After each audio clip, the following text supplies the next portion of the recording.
Welcome to the latest episode of Inside the Line, Real Stories by Real Cops. I'm Dave Rattigan, across from Dale Lawrence, former police officer, and to my right, our good friend, our frequent guest, Nathan Arroyo, comedian, actor, terrible fake laugher. See?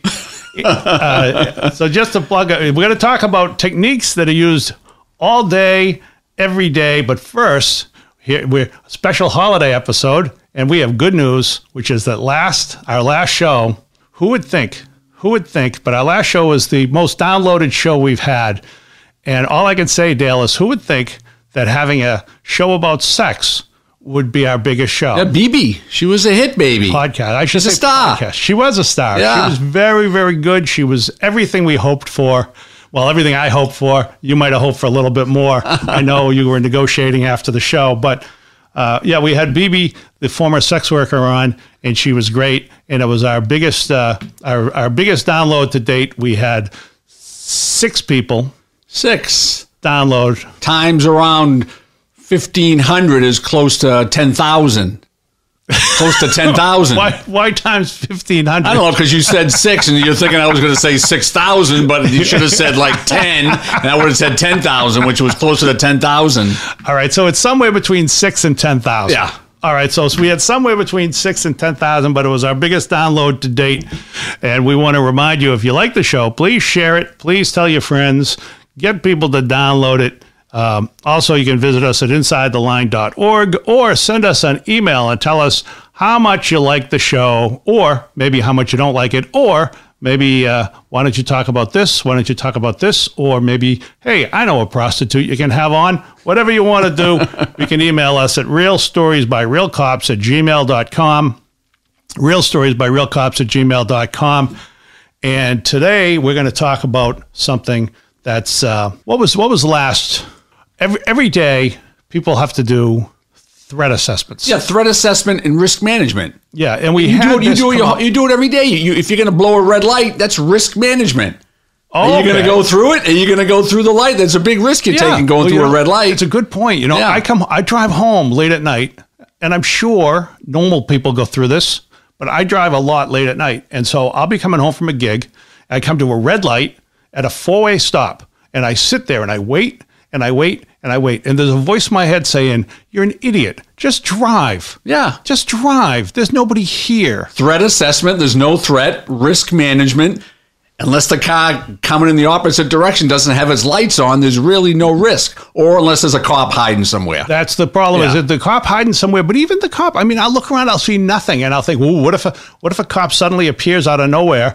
But that's still stupid, because I would just tell the cop, let me ask you this question. If I ran that light, if I'm stopped at the light, yep, and I look to the left, I look to the right, I look surrounded, I think I'm not going to wait for this, and I just go, and suddenly a cop appears out of nowhere. Yeah, that's an individual cop preference. And if I tell the cop, look, there's nobody here, there's no damage, please don't ask me to open my trunk, I'd be okay, right, Nathan? Yeah, probably.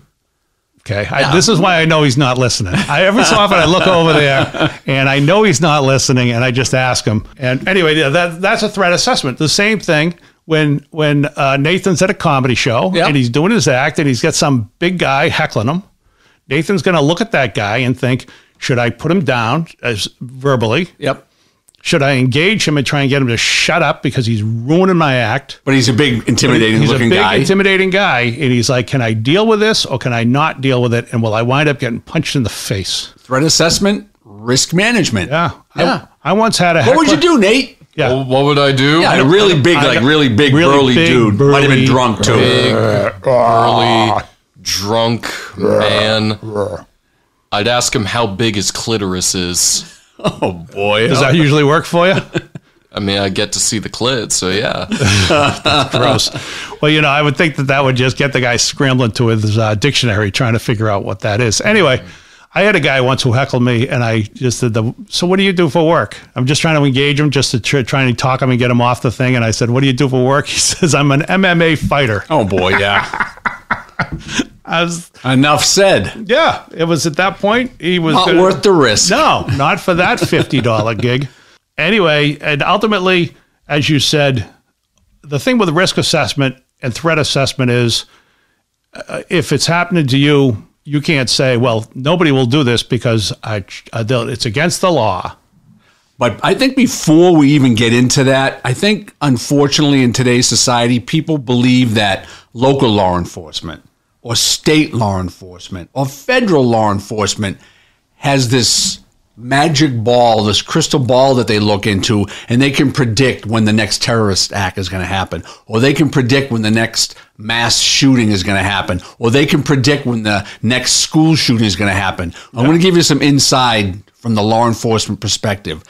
State and federal knows little to nothing about what's going on in your community. The only one who knows what's going on in your community, a community of 30,000, in a school or in a workplace, are the people that live in the community and that work or go to school in that community. So you should never rely on someone other than yourself, your family members, to protect you, because by doing that, you're putting your trust and your faith in them. And you've seen time and time and time again where people do not see anything. There's no, predictor of a mass shooting event that someone can stop. It's very rarely that it stops. You want to know when the feds come in?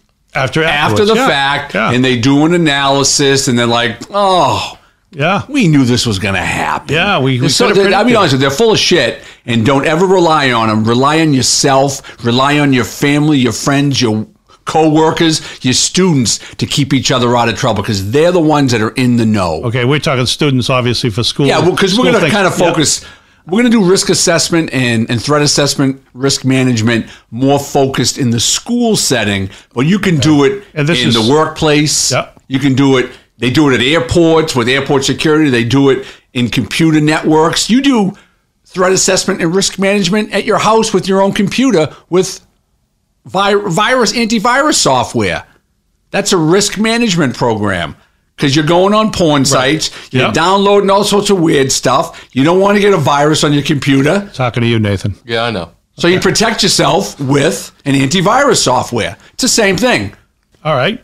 And obviously, unfortunately, we're going to talk about 3 different incidents, including 2 horrific mass murders that occurred recently, and could have been prevented. And of course, the second guessers always come out after this. In this case, we think these 2 could have been prevented at that point in time. Right. And one of them we've talked about in a previous podcast. But here's accused murderers: Darrell Brooks, age 39; Ethan Crumbley, age 15 years old. They had both come to the attention of law enforcement and school personnel because of their violent past and for recent threats. November 2nd, Darrell Brooks drove his vehicle into a holiday parade in Waukesha, Wisconsin. Horrible, caught on video. Just flew through that parade, aiming at. It looked like he was aiming at people. Innocent people, just people in the parade route. Yeah. Killing 6, injuring over 60. Awful.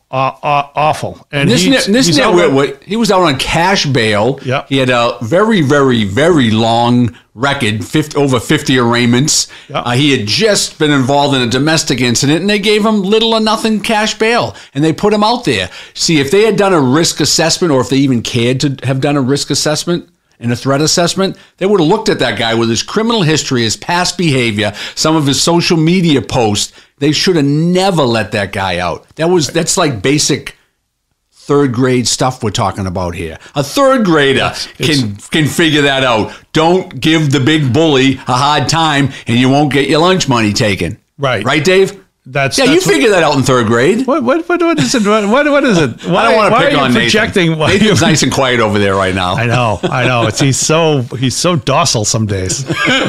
All right, here's the other one. Ethan Crumbley, we talked about this one before. November 30th, killed 4 students at Oxford, Michigan High School, injured several more. Around 11 or so, yes. And then we talked about this. He was brought in. He made these threatening social media posts. A couple of days prior. A teacher found a picture that he had drawn. He comes in. His parents say, we're not going to take him. He's fine. He gave him a little story. And they said, okay. And they let him go. And then he shot up the school. This one was even easier than Darrell Brooks, because this kid was asking for help. Not to say that if they had helped him at that moment, because some of his writings were, please help me, their voices won't stop and stuff like that. He was asking for help. They dropped the ball. The parents dropped the ball, the school dropped the ball, and anyone else in between dropped the ball.